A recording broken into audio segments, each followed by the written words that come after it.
Hello everyone, இன்றைக்கி நம்ம செய்ய போகிறது எல்லாருக்கும் ரொம்ப ரொம்ப பிடிச்ச ரசகுல்லா. இது ரொம்பவே ஈஸியாக சிம்பிளாக நம்ம பேக்கரியில் இருக்க மாதிரியே ரொம்பவே டேஸ்டியாக செஞ்சிடலாம். வாங்க எப்படி செய்யலான்னு பார்க்கலாம். நான் 1 லிட்டர் திக்கான பால் எடுத்திருக்கேன். பால் நல்லா காயட்டும். பால் காயறதுக்குள்ளார நம்ம ஆரஞ்சு ஜூஸ் ரெடி பண்ணிக்கலாம். 1 லிட்டர் பாலுக்கு 2 ஆரஞ்சு கரெக்டாக இருக்கும். நல்ல கலராக இருக்க ஆரஞ்சாக பார்த்து எடுத்துக்கலாம். எடுத்துகிட்டு இதை ஜூஸ் போட்டு எடுத்துக்கலாம். ஜூஸ் போட்டுட்டு அதில் இருக்க அந்த விதைகள் எல்லாத்தையுமே நம்ம ஃபில்ட்ரு பண்ணி எடுத்துடணும். விதைகள் இல்லாமல் வெறும் ஜூஸ் மட்டும் இருந்தால் போதும். மிச்சம் அதில் இருக்க அந்த சதை பகுதி எல்லாத்தையுமே நம்ம பாகு காய்ச்சும் போது அந்த சர்க்கரை பாகுக்கு இதை யூஸ் பண்ணிக்கலாம். இப்போ பால் நல்லா கொதித்து வந்துருச்சு. இப்போ கொதித்து வந்த அந்த பாலில் ஆரஞ்சை கொஞ்சம் கொஞ்சமாக ஊற்றி நம்ம மிக்ஸ் பண்ணிக்கலாம். நான் பாதி பாதியாக ஊற்றி நல்லா கலந்துக்கிறேன். ஆரஞ்சு ஊற்றிட்டு கொஞ்சம் நேரம் கழித்து பால் நல்லா திரிஞ்சு நமக்கு வந்துடும். அந்த திரிஞ்சு வந்த பாலை எடுத்து நம்ம ஒரு வெள்ளை துணியில் ஊற்றி வடிகட்டி எடுத்து வச்சுக்கலாம். பாருங்கள், நல்லா கெட்டியாக நல்லா திரிஞ்சு வந்துருச்சு. நல்லா க்ரீமியான பால் இருந்தால் தான் இந்த மாதிரி பன்னீர் கொஞ்சம் ஜாஸ்தி நமக்கு கிடைக்கும். அது ஃபுல்லாக நல்லா அடியில் இருக்கிறதெல்லாம் எடுத்து விட்டுட்டு நான் ஒரு வடிகட்டியில் ஒரு ஒயிட் கலர் துணி போட்டு வச்சுருக்கேன். அந்த துணியில் இதை ஃபில்ட்ரு பண்ணிக்கோங்க.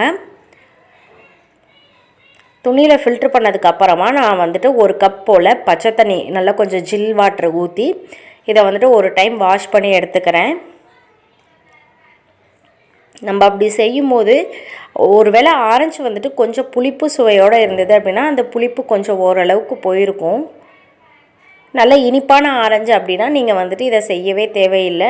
அப்படியே டைரெக்டாக நம்ம கட்டி வச்சிடலாம். இப்போ இதை கட்டி ஒரு 15 நிமிஷத்துக்கு ஒரு இடத்துல தொங்க விட்டு வச்சுருங்க. அப்போ தான் அதில் இருக்க அந்த தண்ணியெல்லாம் நல்லா ஃபில்ட்ரு ஆகிட்டு நமக்கு கிடைக்கும். பாருங்கள், இப்போ பன்னீர் நமக்கு நல்லாவே ரெடியாக இருக்குது. பன்னீர் எடுத்துட்டு ஒரு அகலமான பாத்திரத்தில் போட்டுக்கணும். ரசகுல்லா செய்கிறதுக்கு இவ்வளோ நேரம் செஞ்சதை விட இதுதான் ரொம்பவே முக்கியமானது.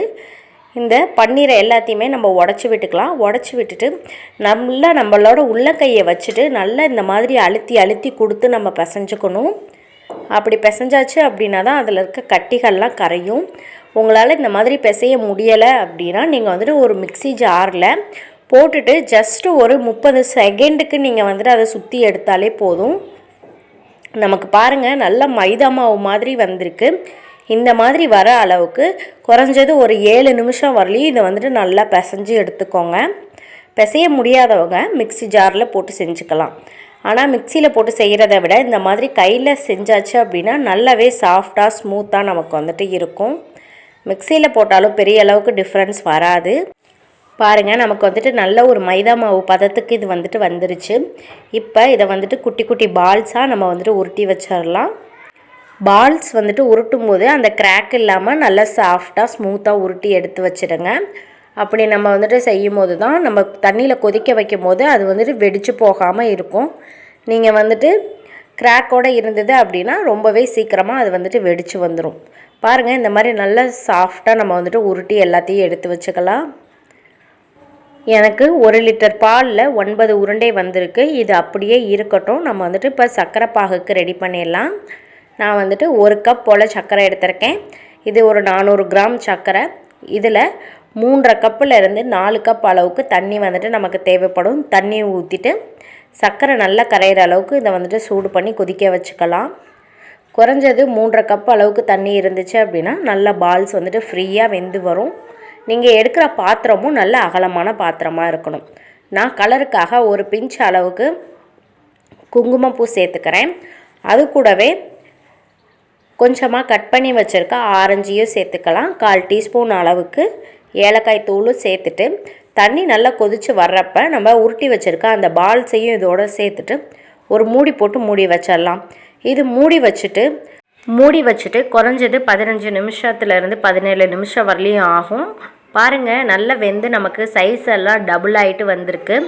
இந்த மாதிரி நம்ம வேக வச்சு எடுத்து வச்சுக்கலாம். ஆறுனதுக்கப்புறமா இது எல்லாத்தையும் ஃபில்ட்ரு பண்ணிவிட்டு வெறும் சர்க்கரை பாகு ரசகுல்லாவை மட்டும் எடுத்து வச்சுக்கலாம். பாருங்கள், சூப்பராக அழகாக நமக்கு ரசகுல்லா ரெடி ஆகிடுச்சு. நான் செஞ்சது உங்களுக்கு பிடிச்சிருந்தது அப்படின்னா என்னோடய சேனலை சப்ஸ்கிரைப் பண்ணுங்கள். தேங்க்யூ.